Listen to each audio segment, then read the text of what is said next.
আসসালামু আলাইকুম রহমতুল্লাহি ওবরকাতুহু। সম্মানিত দর্শক, সরকারের মদতে একটা কিংস পার্টি গঠন করা হচ্ছে। এটি এখন একেবারে নিশ্চিত এবং এ ব্যাপারে সরকারের যে প্রধান ডক্টর মোহাম্মদ ইউনূস তিনি বেশ খোলামেলা কতগুলো কথা বলেছেন এবং সেই কথাগুলো নিয়ে সারা দেশে বিতর্কের ঝড় চলছে।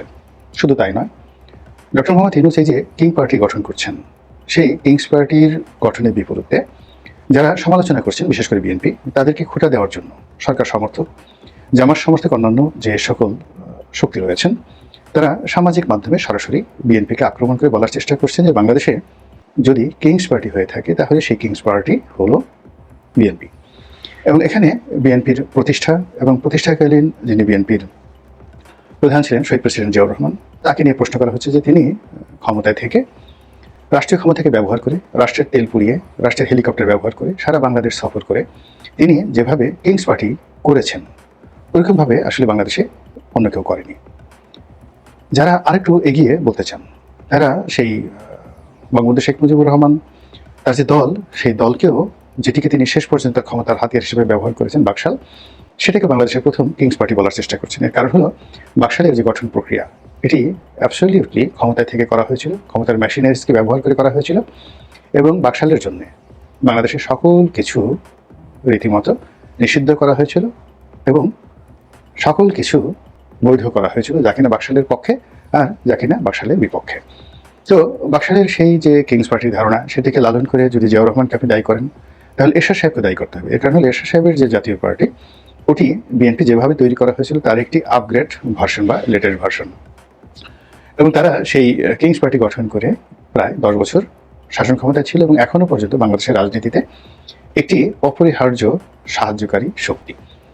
বোঝার চেষ্টা করুন যে জামাত সরকারকে সহযোগিতা করছে বটে, কিন্তু জামাতের যে ইন্টারন্যাশনাল কানেকশন, ভারত কানেকশন বা অন্য দেশগুলোর সঙ্গে, বিশেষ করে মধ্যপ্রাচ্যের সাথে যে কানেকশন, সেই কানেকশনটা এখনও জাতীয় পার্টির পর্যায়ে পৌঁছেনি। দ্বিতীয়ত, জামাতের আমিরের যে পদটি, এটি মূলত তাদের একটা আধ্যাত্মিক পদ।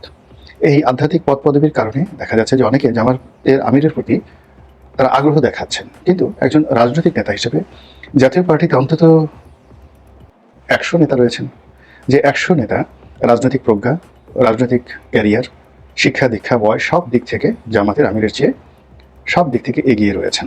এই কারণে কি হলো, জাতীয় পার্টি যদি কোনো একটি রাজনৈতিক দলের সঙ্গে বিরোধিতা করতে চায় কিংবা কোনো একটি রাজনৈতিক দলের সহযোগী হতে চায়, ওটি যত সুন্দরভাবে একটি অ্যালগোরিদম সৃষ্টি করে, একটি সুর এবং তাল লয় সৃষ্টি করে, এটি জামাতের পক্ষে সম্ভব নয়। বরং জামাতকে নিয়ে যদি কেউ এগোতে চায়, তাকে নানা রকম ঝুঁকি ঝামেলা পোহাতে হয়। এটা একটা বিশাল মনস্তাত্ত্বিক বিষয়। শুধুমাত্র যে আমাদের মহান মুক্তিযুদ্ধে জামাতের বিরোধিতা কিংবা মুক্তিযুদ্ধের সময়টিতে জামাতের সরাসরি যে সকল কর্মকাণ্ড, সেই সকল কর্মকাণ্ড নিয়ে সারা বাংলাদেশে যে সকল গল্প রয়েছে, মিথ রয়েছে, বাস্তবতা রয়েছে, নিষ্ঠুরতা রয়েছে, নির্মমতা রয়েছে, এগুলো আসলে কিয়ামত পর্যন্ত কাটিয়ে ওঠা সম্ভব নয়। দ্বিতীয়ত, জামাতের যারা নেতাকর্মী রয়েছেন তাদের মধ্যে এক ধরনের মনস্তাত্ত্বিক অবস্থায় বিরাজ করে। তারা সবসময় মনে করে যে তারা সৎ, তারা ভালো মানুষ, তারা শিক্ষিত সজ্জন এবং তাদের হাতেই এ রাষ্ট্র, এই দেশ নিরাপদ। এবং তারা আরও মনে করে যে তারা সবাই জান্নাতবাসী এবং জামাত করার কারণে জান্নাতে তাদের জন্য একটি বিশেষ জায়গা বরাদ্দ রাখা হবে। জামাতের যারা কর্মী তারা মর্দে মুজাহিদ, যারা মরে যান তারা শহীদ, মর্দে মুজাহিদ এবং শহীদ।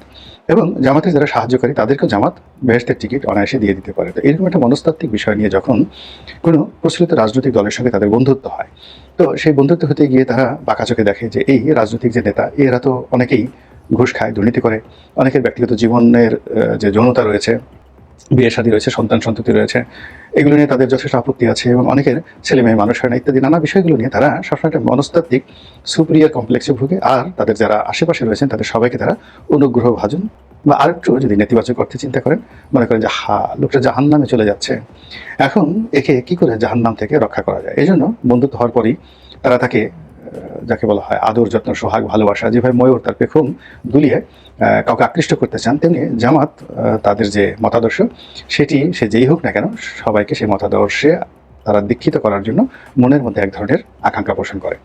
এই আকাঙ্ক্ষা পোষণ করার কারণে তাদের সঙ্গে আজ পর্যন্ত চিরস্থায়ী কোনো বন্ধুত্ব কোনো রাজনৈতিক দলের হয়নি।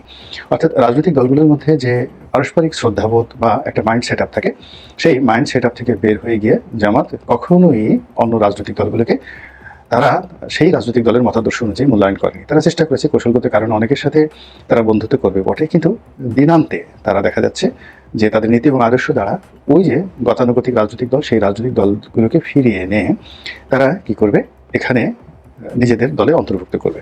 ফলে কি হলো, জামাতের সঙ্গে কারো শত্রুতা হয়, কারো বন্ধুত্ব হয়। তো এই সময়টিতে জামাতের সঙ্গে সরকারের যে বন্ধুত্ব, সেই বন্ধুত্বের কারণে সরকার আগামী দিনে মারাত্মক বিপত্তিতে পড়বে, বিশেষ করে ইমেজ সংকটে পড়বে। আর যাদের সঙ্গে শত্রুতা রয়েছে জামাতের এই মুহূর্তে, তারা সাধারণ মানুষের সিম্প্যাথি পাবে। এটি হলো বাস্তবতা।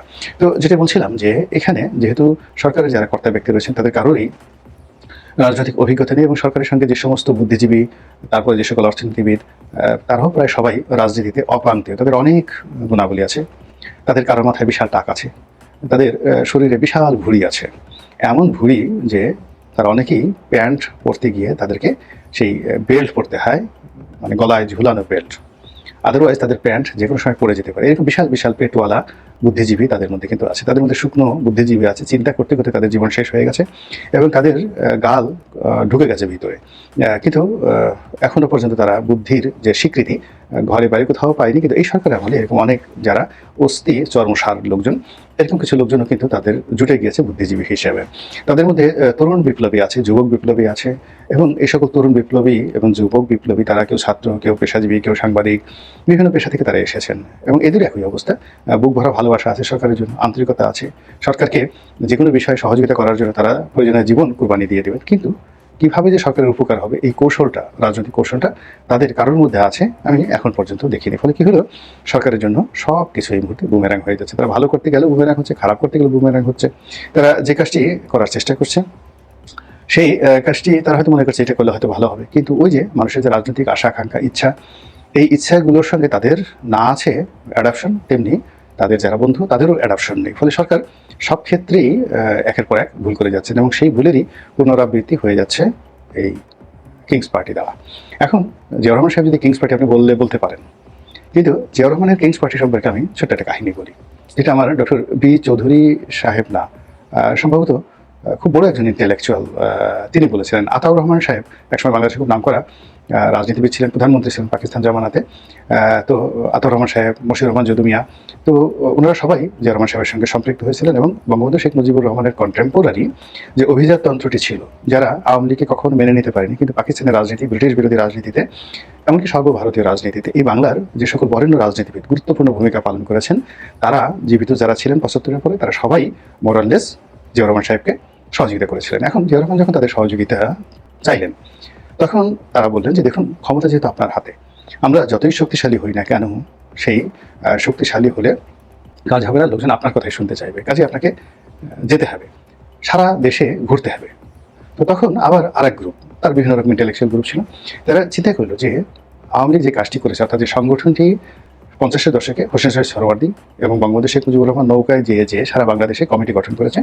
তো এই কাজটি যদি তারা এখন আধুনিক প্রযুক্তি ব্যবহার করে, অর্থাৎ হেলিকপ্টার ব্যবহার করে, গাড়ি ব্যবহার করে করেন, অর্থাৎ যেখানে একটি জেলা পর্যায়ের প্রোগ্রাম করতে আওয়ামী লীগকে ১ সপ্তাহ অপেক্ষা করতে হতো, তারা দেখলেন যে ঠিক সেম কাজটি যদি তারা করেন বর্তমান প্রযুক্তি ব্যবহার করে, দৈনিক ৩ থেকে ৪টি করে জেলা তারা ভ্রমণ করতে পারেন। এবং আপনারা যারা এখনো মনে করতে পারেন জিয়াউর রহমানের সেই কর্মকাণ্ড, তিনি আসলে ডেইলি ২-৩টে নয়, এমনও দিন গেছে ৬-৭টি পাবলিক মিটিং অ্যাটেন্ড করেছেন, এবং একই সঙ্গে তিনি জনগণের সঙ্গে করেসপন্ডেন্স করেছেন, ছেলে, যুবক, বৃদ্ধ সবার সঙ্গে তিনি সংযোগ স্থাপন করেছেন। এটি তার একটা রাজনৈতিক কৌশল ছিল, এবং সেই রাজনৈতিক কৌশলের পেছনে তৎকালীন বাংলাদেশের তো বটেই, ভারতীয় রাজনীতির অনেক বিখ্যাত পণ্ডিত ব্যক্তি তাকে লজিস্টিক সাপোর্ট দিয়েছে। ফলে কি হলো, রাতারাতি জিয়াউর রহমান সাহেব যে জনপ্রিয়তা পেয়েছেন একেবারে ফ্রম দ্য ফার্স্ট ডে, প্রথম দিন থেকে, এই জনপ্রিয়তার পেছনে তার মিলিটারি ইন্টেলিজেন্সের চাইতে তার যে পলিটিক্যাল ইন্টেলিজেন্স, এটি কাজ করেছে।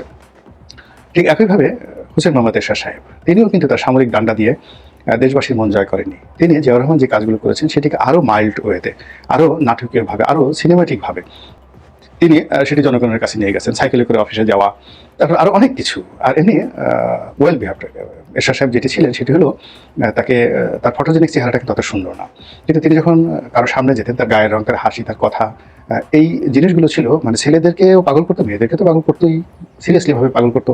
তো তিনি সেটি নিয়ে কিন্তু সারা বাংলাদেশে যেতেন, মসজিদ মন্দির মাদ্রাসা থেকে শুরু করে সব জায়গাতে তিনি ঘোরাফেরা করতেন এবং প্রায় সব জুমার নামাজ তিনি স্বপ্নে দেখতেন যে আজকে এই মসজিদের নামাজ পড়বো আমি স্বপ্নে দেখেছি বলে তিনি টেকনাফ থেকে তেঁতুলিয়া পর্যন্ত ঘোরাফেরা করতেন এবং মানুষজন যেগুলোতে মুগ্ধ হবে সেই মুগ্ধ বিষয়গুলো তিনি জনপ্রিয় বিষয়গুলো মুগ্ধ বিষয়গুলো তিনি গ্রহণ করতেন। যেমন ধরুন একজন অন্ধ, তো একজন অন্ধ জীবনে দেখেনি, সেই অন্ধকে তিনি ধরে নিয়ে আসতেন, তারপরে তাকে তিনি চোখের অপারেশন করাতেন রাষ্ট্রীয় অর্থে। তারপর সেই অন্ধ যখন জীবনে তার প্রথম দৃষ্টিতে তার মাকে দেখলো, তার সন্তানকে দেখলো, তার স্ত্রীকে দেখলো, ওখানে যে একটা হৃদয় বিদারক দৃশ্য সৃষ্টি হতো, এটি টেলিভিশনে দেখানো হতো এবং এই সকল কল্পকাহিনী, এই সকল ঘটনা, এই সকল রম্য কাহিনী, হৃদয় বিদারক কাহিনী যেখানে যেরকম হতো, অর্থাৎ এরশাদ যে নাটকগুলো করতেন, যে কাহিনীগুলো করতেন, সেগুলোকে আবার কবিতার ভাষায় গান দিয়ে তারপর সে বিভিন্নভাবে সেগুলোকে জনগণের নিকট গ্রহণযোগ্য করে উপস্থাপন করার জন্য তার যে এক্সপার্ট টিম ছিল এবং সেই এক্সপার্ট টিমে ওই সময়টাতে পাক ভারত উপমহাদেশের সবচেয়ে নামকরা সাংবাদিক, সবচেয়ে নামকরা বুদ্ধিজীবী, সবচেয়ে নামকরা কবি সাহিত্যিক সবাই তার সঙ্গে ছিলেন। আপনি চিন্তা করুন, কবি শামসুর রহমান, কবি আল মাহমুদ, তাদের মধ্যে ডিফারেন্স ছিল কিন্তু দুজনেই তাকে ভালোবাসতেন। কবি আবু জাফর ওবায়দুল্লাহ, সেই আমি কিংবদন্তির কথা বলছি, রাশেদ খান মেননের যে ভাই, তো কবি আবু জাফর ওবায়দুল্লাহ তাকে সহযোগিতা করেছেন। হলিডে সম্পাদক এনায়েতুল্লাহ খান তাকে সহযোগিতা করেছেন। রাশেদ খান মেনন বিরোধিতা করেছেন কিন্তু এনায়েতুল্লাহ খান তাকে সহযোগিতা করেছেন এবং এনায়েতুল্লাহ খান যে গ্লোবাল পার্সপেক্টিভে একজন সাংবাদিক, তার সমমানের সাংবাদিক পৃথিবীতে খুব কম আছে। তো এনায়েতুল্লাহ খান, আপনারা এই প্রজন্মে যারা আছেন তারা হয়তো এনায়েতুল্লাহ খান সম্পর্কে অনেকেই জানে না। এনায়েতুল্লাহ খানের চাইও আরও একজন বিখ্যাত সাংবাদিক ছিলেন যিনি ডেইলি স্টারের ফাউন্ডার এডিটর ছিলেন, S M Ali. S M Ali হলো সৈয়দ মুস্তফা আলীর ভাইয়ের ছেলে। তো এই সকল মানুষ হুসেন মোহাম্মদ এরশাদ সাহেবকে সাহায্য করেছেন, সহযোগিতা করেছেন, বুদ্ধি দিয়েছেন, পরামর্শ দিয়েছেন এবং এর সাথে তাদেরকে অ্যাভেল করেছেন। কবি সাহিত্যিকদের মধ্যে শামসুর রহমান, আল মাহমুদের মতো কবি যেমন আছেন, জ্ঞানী গুণী পণ্ডিতের মধ্যে যেমন বিখ্যাত মানে আবুল ফজল সাহেবের মতো মানুষ, অধ্যাপক আবুল ফজল, তো তার মতো পণ্ডিত ব্যক্তি এই বাংলাদেশে খুব কম জন্মগ্রহণ করেছেন। এবং শুধু তাই না, তার বড় ভাই অধ্যাপক বারী রাজশাহী ইউনিভার্সিটির ভাইস চ্যান্সেলর ছিলেন, তাদের মতো লোক তাকে সহযোগিতা করেছেন। সুপ্রিম কোর্টের যে সমস্ত বড় বড় বিখ্যাত আইনজীবী ছিলেন অলমোস্ট সবাই তাকে সহযোগিতা করেছেন। আবার যারা বিরোধিতা করেছেন, ডক্টর কামাল হোসেন, ব্যারিস্টার সৈয়দ ইশতিয়াক, সবাই বিরোধিতা করেছেন। এদের বিরোধিতার যে মানটা, এদের বিরোধিতা থেকেও কিন্তু মানুষ অনেক কিছু শিখতে পারে। কিন্তু এখন যে জমানাটা চলছে, এখন যারা পক্ষে কথা বলছেন তারাও ডুবাচ্ছে, যারা বিরোধিতা করছেন তারাও ডুবাচ্ছে। কিন্তু এরশাদ বা জিয়াউর রহমান সাহেবের জমানাতে যে পরিবেশ ছিল, এমনকি বঙ্গবন্ধুর জমানাতে যারা পরিবেশ ছিল, যারা